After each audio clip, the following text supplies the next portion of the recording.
আমার শাক ভীষণ পছন্দ।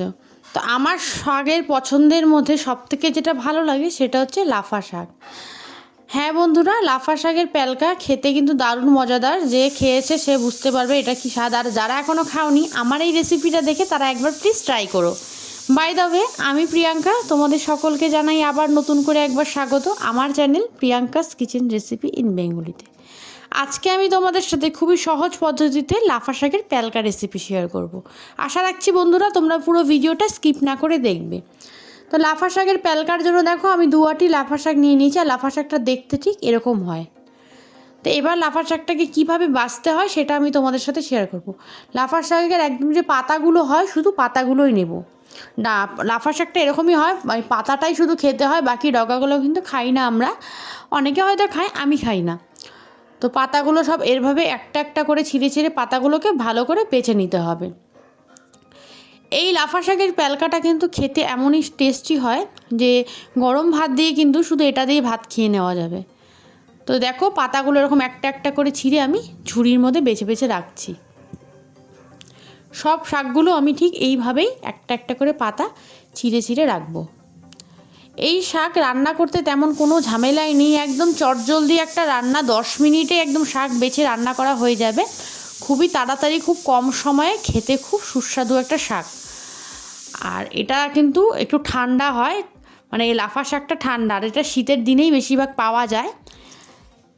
খেতেও কিন্তু খুব, আমার তো ভীষণ ভালো লাগে। আর জানি না কার কার ভালো লাগে, তোমাদের যাদের লাফা শাক খেতে ভালো লাগে আমাকে প্লিজ কমেন্ট বক্সে জানিও। তো দেখো তোমাদের সাথে গল্প করতে করতে আমি কিন্তু সব শাকগুলো বেছে নিয়েছি। ঠিক ওই একইভাবে একটা একটা করে পাতা ছিঁড়ে ছিঁড়ে শাকগুলো বেছে নিচ্ছি। শাক কিন্তু খাওয়া আমাদের স্বাস্থ্যের জন্য খুব ভালো। শুধু শাক কেন, যে কোনো সবুজ শাক সবজি খাওয়াই আমাদের জন্য, আমাদের স্বাস্থ্যের জন্য খুব ভালো। আর এটা একটু ঠান্ডা যেহেতু, তাই, আর এটা ঠান্ডার দিনেই পাওয়া যায়। যখন খুব বেশি শীত থাকবে তখন যাদের ঠান্ডার প্রবলেম আছে তারা কিন্তু এই শাকটা একটু অ্যাভয়েড করলেই ভালো হয়। তো দেখো শাকগুলোকে আমি ঝুড়ির থেকে নামিয়ে একটা গামলার মধ্যে নিয়ে নিলাম।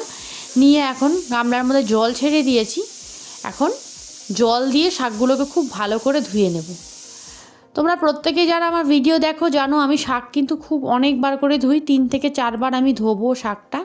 যদিও এই শাকে বেশি নোংরা থাকে না, কারণ শাকটা একদম গাছের ওপরে পাতাগুলো শুধু নেওয়া হয়, তো তার জন্য শাকটায় মানে সেরকম নোংরা থাকে না। তাও আমি 3 থেকে 4 বার একদম বেশি করে জল দিয়ে ভালো করে ধুয়ে ধুয়ে একটা ঝুড়ি নিয়ে নিয়েছি। আমি এই ঝুড়ির মধ্যে তুলে নেব।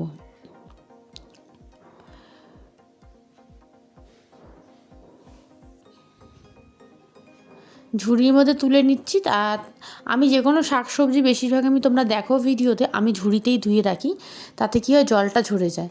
এবার শাকগুলো কাটার পালা। শাকগুলোকে একদম ঝিরি ঝিরি করে কাটবো। যদি তোমরা কেউ শাক না কাটতে চাও, বা অনেকে আছে শাক কাটতে অসুবিধা হয় বা পারে না, তারা কিন্তু গোটা গোটা পাতাও দিতে পারো। পাতাগুলো খুব একটা বড় হয় না, তো ছোটো ছোটোই হয়, কোনো অসুবিধে নেই। কিন্তু কেটে দিলে বেশি ভালো হয়। যতটা পারা যায়, পুরোটা ঝিরিঝিরি নাও হয়, অল্প ঝিরিঝিরি করলেও হবে, কিন্তু কেটে দেওয়ার চেষ্টা করবে। তারপর যেটা আমার লাগবে সেটা হচ্ছে রসুন। তাই আমি এখানে রসুনের কুয়ো নিয়েছি। রসুনের কুয়োগুলো ভালো করে খোসা ছাড়িয়ে পরিষ্কার করে ধুয়ে নিয়েছি। এখন একটা শিলনোড়া দিয়ে আমি থেতো করে দিচ্ছি। রসুনগুলো তো সব আমার থেতো করা হয়ে গেছে। এখন গ্যাস ওভেন ধরিয়ে একটা কড়াই বসিয়ে দিলাম। কড়াইয়ের মধ্যে দিয়ে দিলাম সর্ষের তেল। তোমরা চাইলে রিফাইন তেল দিয়েও করতে পারো। আমার বেসিক্যালি এইটার মধ্যে সর্ষের তেলটাই ভালো লাগে, তাই আমি সর্ষের তেলটাই দিলাম। খন্তা দিয়ে তেলটা ভালো করে পুরো কড়াইয়ের মধ্যে লাগিয়ে নিলাম। লাগিয়ে 2টো শুকনো লঙ্কা চিড়ে দিয়ে দিলাম। এবার শুকনো লঙ্কাটা একটু খন্তা দিয়ে নাড়াচাড়া করে তারপর আমি এখন এর মধ্যে দিয়ে দেবো থেতো করে রাখা রসুনগুলো। তারপর আমি এর মধ্যে দিয়ে দেব কিছু পেঁয়াজ কুচি। সব কিছুকে একসাথে একটু বাদামি করে ভেজে নেব। একটু যখন বাদামি বাদামি হয়ে আসবে তখন এর মধ্যে দিয়ে দিলাম আমি 3টে কাঁচা লঙ্কা চিড়ে। এই রান্নাটা খুব বেশি ঝাল ভালো লাগে না, তো তাই আমি কাঁচা লঙ্কা কমই দিলাম, 3টে দিয়েছি, মাঝখান থেকে চিড়ে দিয়েছি। আবার একটু সব কিছু মিলিয়ে একটু নাড়াচাড়া করে নেব। এখন আমি এর মধ্যে দিয়ে দেবো একটু কালো জিরে। কালো জিরেটা প্রথমেই দিলাম না আমি, কারণ অনেকক্ষণ ভাজা হবে তো, তাই হচ্ছে যদি পুড়ে যায় তখন তেতো লাগবে খেতে। তারপরে একটু দিয়ে দিলাম লবণ। এখন আমি এর মধ্যে শাকগুলো যে কেটে রেখেছিলাম সেই শাকগুলো এখন আমি এর মধ্যে দিয়ে দেব। এখন সব কিছু মিলিয়ে একসাথে 3 থেকে 4 মিনিট এটা ফ্রাই করতে হবে। 3 থেকে 4 মিনিট এটা নাড়াচাড়া করে ভাজতে হবে। এর মধ্যে একটু দিয়ে দেব সামান্য পরিমাণে, একটু নাড়াচাড়া করে ভাজতে হবে।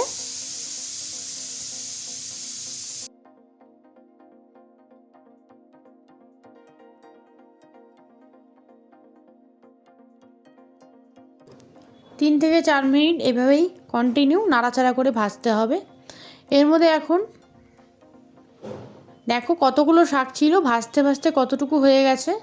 এই শাকটা এমনই একদম রান্না, দেখবে কতগুলো শাক রান্নার পরে কতটুকু হয়ে যায়। যে কোনো শাকই কড়াইয়ের মধ্যে দিলে কিন্তু মজে একদম অল্প হয়ে যায়। তো 3 থেকে 4 মিনিট কন্টিনিউ এভাবে এটা ভাজতে হবে, যাতে শাকের পাতাটা খুব ভালো ভাজা হয়।